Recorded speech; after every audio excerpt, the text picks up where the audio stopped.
Okay, good morning students. Okay, next chapter number 8, function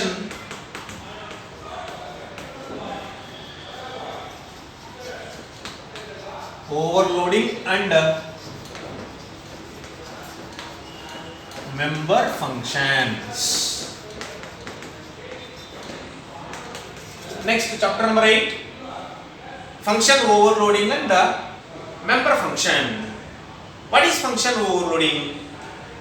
Two or more functions having the same name.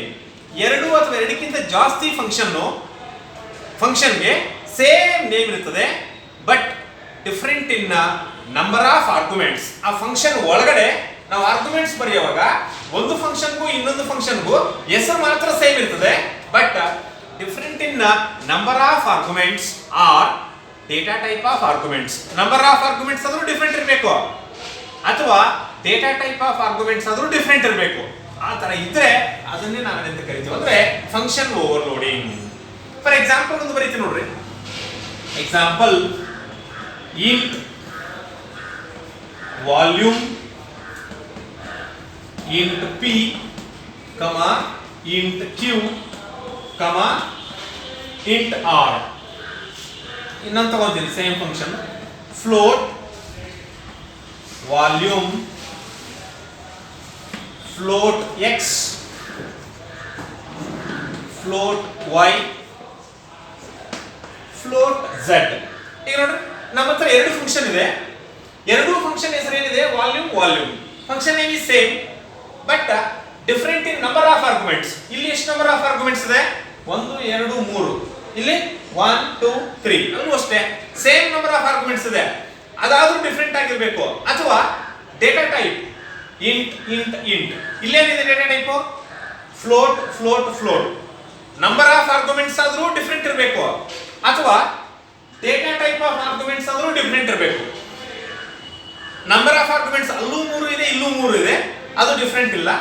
Function name ಇಲ್ಲೂ same ಇದೆ, ಇಲ್ಲೂ same ಇದೆ, volume volume ಅಂತ ಇದೆ, but ಇನ್ನೇನ್ different ಇದೆ? Data type different ಇದೆ. ಈ ತರ ಇದ್ರೆ ಇದನ್ನೇ ನಾವೇನಂತ ಕರಿತೀವಿ ಅಂದ್ರೆ function overloading. Two or more functions are having the same name but different in the number of arguments or overall data type of arguments. Number of arguments are different ಇರಬೇಕು, ಅಥವಾ data type of arguments are different ಇರಬೇಕು. ಆ ತರ ಇದ್ರೆ ಅದನ್ನೇ ನಾವೇನಂತ ಕರಿತೀವಿ ಅಂದ್ರೆ ಫಂಕ್ಷನ್ ಓವರ್ಲೋಡಿಂಗ್. ಅರ್ಥ ಆಗ್ತಿದೆಯಾ? 5 ಮಾರ್ಕ್ ಕ್ವೆಶ್ಚನ್ ಕೇಳ್ತಾರೆ ಇದನ್ನ. What is function overloading and need for function overloading. Need for function overloading. What is the need? ಏನಕ್ಕೋಸ್ಕರ ಓವರ್ಲೋಡಿಂಗ್ ಮಾಡಬೇಕು ನಾವು? First one, when different functions are created for different operations. ನಾವು ಬೇರೆ ಬೇರೆ functions ನ ಬೇರೆ ಬೇರೆ ಆಪರೇಷನ್ ನ ಪರ್ಫಾರ್ಮಿಂಗ್ ಮಾಡೋದಕ್ಕೆ ನಾವೇನ್ ಮಾಡ್ತೀವಿ? ಒಂದು ಬೇರೆ ಬೇರೆ ಫಂಕ್ಷನ್ಸ್ ನ ಕ್ರಿಯೇಟ್ ಮಾಡಿರ್ತೀವಿ. Then the user has to call the respective function depending on the situation. User ಏನ್ ಮಾಡ್ಬೇಕಂದ್ರೆ ನಿಮ್ಮ ಸಿಚುಯೇಷನ್ ನೋಡಿಕೊಂಡು ನಿಮಗೆ ಯಾವ ಆಪರೇಷನ್ ನ ಪರ್ಫಾರ್ಮಿಂಗ್ ಮಾಡಬೇಕು ಆ ಫಂಕ್ಷನ್ ನ ನೀವೇನ್ ಮಾಡಬೇಕು? ಸೆಲೆಕ್ಷನ್ ಮಾಡ್ಕೋಬೇಕು. ಒಂದು ಎಕ್ಸಾಂಪಲ್ ಹೇಳ್ತೀನಿ ನಾನು ನಿಮಗೆ. Volume of cube, volume of cone, volume of cylinder. Okay, ನೋಡ್ರಿ, ಎಲ್ಲದಕ್ಕೂ ಫಂಕ್ಷನ್ ಹೆಸರು ಏನಿದೆ? Volume volume volume, but operations are different. ಒಂದು ಕಡೆ ಕ್ಯೂಬ್ ಕ್ಯಾಲ್ಕುಲೇಟ್ ಮಾಡ್ತೀವಿ, ಇನ್ನೊಂದು ಕಡೆ ಕೋನ್, ಇನ್ನೊಂದು ಕಡೆ ಸಿಲಿಂಡರ್. ನಮ್ಮ ಸಿಚುಯೇಷನ್ ನೋಡ್ಕೊಂಡು ನಾವೇನ್ ಮಾಡ್ಬೇಕಂದ್ರೆ ಯಾವ ಫಂಕ್ಷನ್ ನ ನಾವು ಕಾಲ್ ಮಾಡಬೇಕು ಆ ಫಂಕ್ಷನ್ ನ ಕಾಲ್ ಮಾಡ್ಕೋಬೇಕಾಗುತ್ತೆ. ಫಾರ್ ಎಕ್ಸಾಂಪಲ್, ನಾವು ವಾಲ್ಯೂಮ್ ಆಫ್ ಕ್ಯೂಬ್ ಅನ್ನೋದನ್ನ ನಾವು ಎಕ್ಸಿಕ್ಯೂಷನ್ ಮಾಡ್ಬೇಕಂದ್ರೆ ಅವಾಗ ಫಸ್ಟ್ ಫಂಕ್ಷನ್ ನ ನಾವು ಏನ್ ಮಾಡ್ಬೇಕು? ಸೆಲೆಕ್ಷನ್ ಮಾಡ್ಕೋಬೇಕು. ವಾಲ್ಯೂಮ್ ಆಫ್ ಸಿಲಿಂಡರ್ ನ ನೀವು ಕ್ಯಾಲ್ಕುಲೇಷನ್ ಮಾಡಬೇಕಂದ್ರೆ ಥರ್ಡ್ ಫಂಕ್ಷನ್ ನ ನೀವು ಸೆಲೆಕ್ಷನ್ ಮಾಡ್ಕೋಬೇಕು. ಅರ್ಥ ಆಗ್ತಿದೆಯಾ? The different functions are created for different operations. ನಾವು ಡಿಫರೆಂಟ್ ಫಂಕ್ಷನ್ಸ್ ಏನ್ ಮಾಡಿದೀವಿ? ಕ್ರಿಯೇಟ್ ಮಾಡ್ಕೊಂಡಿದೀವಿ. ಏನಕ್ಕೋಸ್ಕರ? ಡಿಫರೆಂಟ್ ಆಪರೇಷನ್ಸ್ ನ ಪರ್ಫಾರ್ಮಿಂಗ್ ಮಾಡೋದಕ್ಕೆ. But the user has to call the respective function depending on the situation.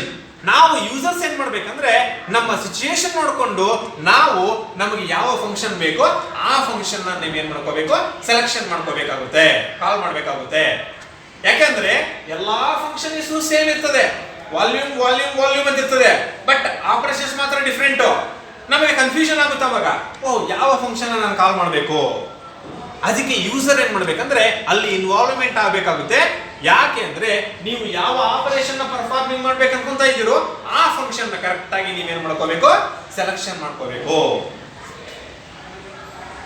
When different functions are created for different operations, then the user has to call the respective function depending on the situation. ನೀವು situation ನೋಡಿಕೊಂಡು ಆ ಒಂದು function ನ ನೀವೇನ್ ಮಾಡಬೇಕಾಗುತ್ತೆ, selection ಮಾಡ್ಕೋಬೇಕಾಗುತ್ತೆ, call ಮಾಡಬೇಕಾಗುತ್ತೆ. That is the first need.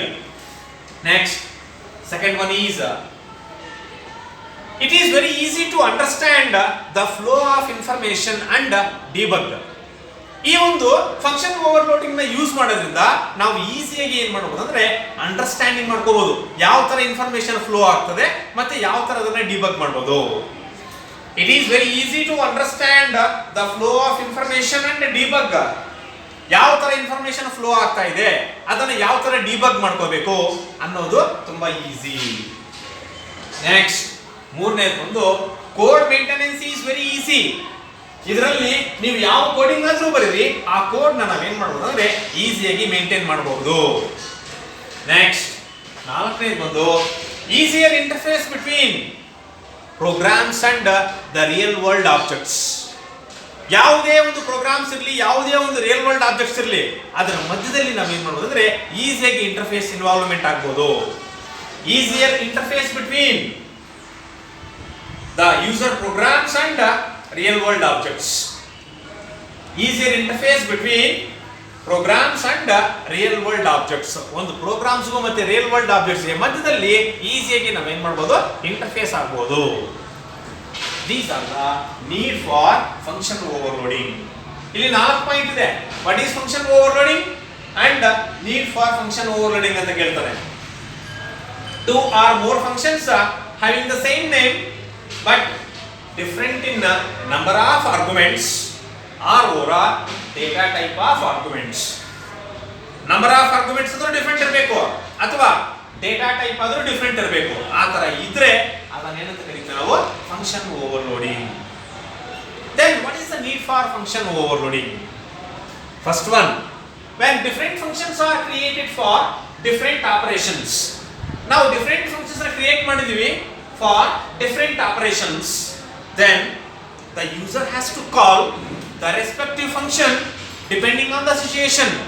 ಆದ್ರಿಂದನೇ user ಏನ್ ಮಾಡ್ಬೇಕಂದ್ರೆ ನೀವು ಸಿಚುಯೇಷನ್ ನೋಡಿಕೊಂಡು ನಿಮಗೆ ಯಾವ ಫಂಕ್ಷನ್ ಬೇಕೋ ಆ ಫಂಕ್ಷನ್ ನೀವೇನ್ ಮಾಡ್ಬೇಕಾಗುತ್ತೆ, ಕಾಲ್ ಮಾಡ್ಬೇಕಾಗುತ್ತೆ. ಯಾಕಂದ್ರೆ ಎಲ್ಲಾ ಫಂಕ್ಷನ್ಸ್ ಸೇಮ್ ಹೆಸರಿದೆ, ಬಟ್ ಬೇರೆ ಬೇರೆ ಫಂಕ್ಷನ್ ಬೇರೆ ಬೇರೆ ಕೆಲಸ ಮಾಡ್ತಾ ಇದೆ. ಇಲ್ಲಿ ನಮಗೆ ಯಾವ ಫಂಕ್ಷನ್ ಬೇಕೋ ಆ ಫಂಕ್ಷನ್ ನಾವೇನ್ ಮಾಡ್ಬೇಕಾಗುತ್ತೆ, ಕಾಲ್ ಮಾಡ್ಬೇಕಾಗುತ್ತೆ. Second one, it is very easy to understand the flow of information and debug. ಈಸಿಯಾಗಿ ನಾವು ಅಂಡರ್ಸ್ಟ್ಯಾಂಡ್ ಮಾಡ್ಕೋಬಹುದು, ಅರ್ಥ ಮಾಡ್ಕೋಬಹುದು ಯಾವ ತರ ಇನ್ಫಾರ್ಮೇಶನ್ ಫ್ಲೋ ಆಗ್ತಾ ಇದೆ, ಮತ್ತೆ ಈಸಿಯಾಗಿ ಡಿಬಗ್ ಮಾಡಬಹುದು. ಮೂರನೇದು ಬಂದು code maintenance is very easy. ಈಸಿಯಾಗಿ ನಾವು ಏನ್ ಮಾಡಬಹುದು, ಕೋಡ್ ನ ಮೇಂಟೈನ್ ಮಾಡಬಹುದು. ನಾಲ್ಕನೇದು ಬಂದು easier interface between the programs and real world objects. Real world ಅಲ್ಲಿ ಯಾವ ಆಬ್ಜೆಕ್ಟ್ಸ್ ಇದಾವೋ ಆ ಆಬ್ಜೆಕ್ಟ್ಗೂ ಮತ್ತೆ ಪ್ರೋಗ್ರಾಮ್ಸ್ ಗೆ ಈಸಿಯಾಗಿ ನಾವೇನ್ ಮಾಡಬಹುದು, ಇಂಟರ್ಫೇಸ್ ಆಗಬಹುದು. These are the 4 need for function overloading. ಅರ್ಥ ಆಗ್ತಿದೆಯಾ? Okay, next definition and declaration of function overloading or overloaded function. Definition and declaration of overloaded functions. Overloaded functions. ಯಾವ ತರ ಡಿಫೈನ್ ಮಾಡ್ತೀವಿ, ಯಾವ ತರ ಡಿಕ್ಲರೇಷನ್ ಮಾಡ್ತೀವಿ ಓವರ್ಲೋಡೆಡ್ ಫಂಕ್ಷನ್ಸ್ ನ? Right the syntax and example. ಒಂದು example ಬರೀತೀನಿ ನೋಡಿ. ಡಿಕ್ಲರೇಷನ್ ಗೆ ಫಸ್ಟ್ ಬರೀತೀನಿ ಡಿಕ್ಲರೇಷನ್ ಸಿಂಟ್ಯಾಕ್ಸ್. ಯಾವ ತರ ಡಿಕ್ಲರೇಷನ್ ಮಾಡ್ತೀವಿ ಒಂದು ಸಿಂಟ್ಯಾಕ್ಸ್ ಬರೀತೀನಿ. Return type function name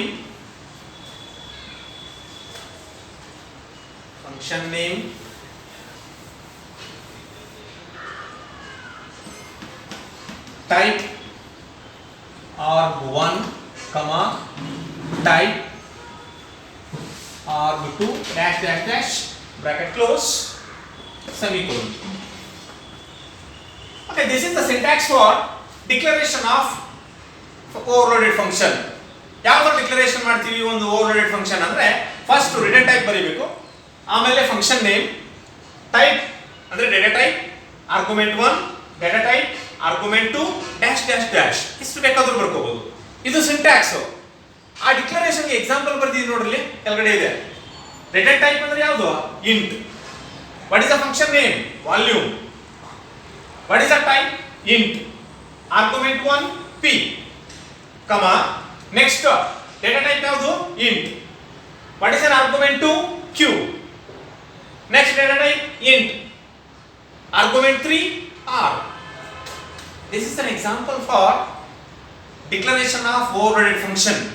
same ಅದೇ ತರ ಇನ್ನೊಂದು ಯೂಸ್ ಮಾಡೋಣ. ಇದೇ ತರ ಇನ್ನೊಂದು ಎಕ್ಸಾಂಪಲ್ ತಗೊಂಡಿದ್ವಿ. int ಬದಲು ಏನು ತಗೊಂಡಿದ್ವಿ? float. what is the function name? volume. data type ಬಂದು float. argument 1 x. data type float. argument 2 y. data type float. argument 3 z. this is the declaration of a overloaded function. next, how do you define the overloaded function? ಯಾವ ತರ define ಮಾಡ್ತೀರಾ ಒಂದು overloaded functions ನ ನೋಡೋಣ.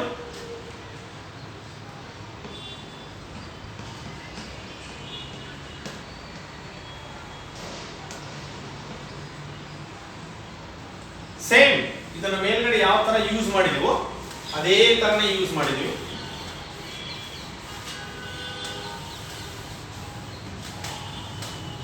ಯಾವ ತರ define ಮಾಡ್ತೀವಿ ಅದಕ್ಕೆ ಸಿಂಟ್ಯಾಕ್ಸ್ ಒಂದು example.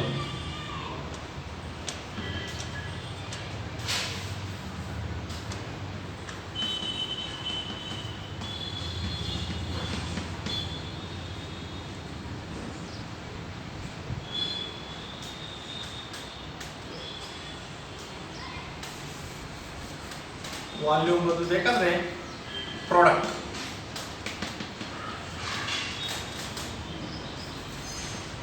P into Q into R semicolon. Okay, ನೋಡಲಿ. How do you define the overloaded function? ಅವಾಗಲೂ ಸೇಮ್ ಇತ್ತು, ಇವಾಗ ಎಕ್ಸ್ಟ್ರಾ ಇದು ಮಾತ್ರ ಬರೆದಿದೆ ಅಷ್ಟೇ ಡೆಫಿನೇಷನ್ ಗೆ. Return type, function name, type arg1 type arg2 dash dash dash semicolon ತೆಗೆದಾಕಬೇಕು. Opening brace, function body, closing brace. ಒಂದು ಎಕ್ಸಾಂಪಲ್ ಬರ್ತಿದ್ದೀನಿ. What is the return type? Int. What is the function name? Product. ಅವಾಗಲೇ ಕೂಡ volume ಬಂದ್ರೆ product ಅಂತ ತಗೋಬೇಕಿತ್ತು. Int p, int q, int r. see out product is equals to p into q into r.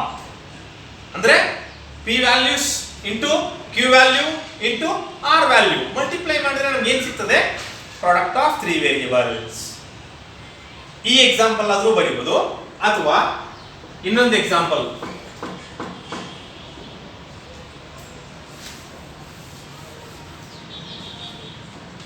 Float product float x float y float z.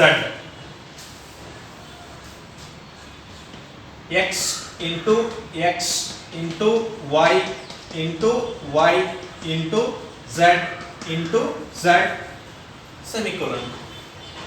Same example है. Return type, function name, type arg1, type arg2, dash dash dash, opening brace, function body, closing brace. Then what is an example? Return type ಬಂದು float. What is the function name? Product. Float x, float y, float z. See how product is equals to ಇಲ್ಲಿ x into x means x square. ಇಲ್ಲಿ product multiplication ಮಾಡ್ತಾ ಇದ್ವಿ. x square into y square into z square. x square into y square into z square. ನೋಡ್ರಿ ಎರಡಕ್ಕೂ ನಾವು examples same product ಅಂತಾನೆ ಕೊಟ್ಟಿದೀವಿ, but ಅಲ್ಲಿ ಸಿಂಗಲ್ ಮಲ್ಟಿಪ್ಲಿಕೇಶನ್, ಇಲ್ಲಿ ಡಬಲ್ ಮಲ್ಟಿಪ್ಲಿಕೇಶನ್. ಡಿಫರೆನ್ಸ್ ಗೊತ್ತಾಗ್ತಾ ಇದೆಯಾ? ಅವಾಗಲೇ ಬರ್ದಿದ್ದಕ್ಕೂ ಇದಕ್ಕೂ difference. This is the syntax and example of definition of overloaded function. Definition ಗೆ ಫಂಕ್ಷನ್ ಬಾಡಿ ಎಕ್ಸ್ಟ್ರಾ ಬರ್ತದೆ, ಡಿಕ್ಲರೇಷನ್ ಆದ್ರೆ ಒಂದೇ ಲೈನ್ ಬರೀತೀವಿ. Declaration means only one line, definition means extra ನಾವು ಎಕ್ಸ್ಪಾನ್ಷನ್ ಮಾಡಬೇಕಾಗುತ್ತೆ, ಡಿಫೈನಿಂಗ್ ಮಾಡಬೇಕಾಗುತ್ತೆ ಬಾಡಿನ. That is definition and declaration of overloaded functions with syntax and example. ಅರ್ಥ ಇದೆಯಾ? Okay, next, what are the restrictions of overloaded function? ಏನು restrictions ಇದಾವೆ ಇದರಲ್ಲಿ overloaded function ಮಾಡೋದಕ್ಕೆ? ಫಂಕ್ಷನ್ ಓವರ್ಲೋಡ್ ಮಾಡಬೇಕಂದ್ರೆ ಏನೇನು ರಿಸ್ಟ್ರಿಕ್ಷನ್ಸ್ ಇದಾವೆ? ಫಸ್ಟ್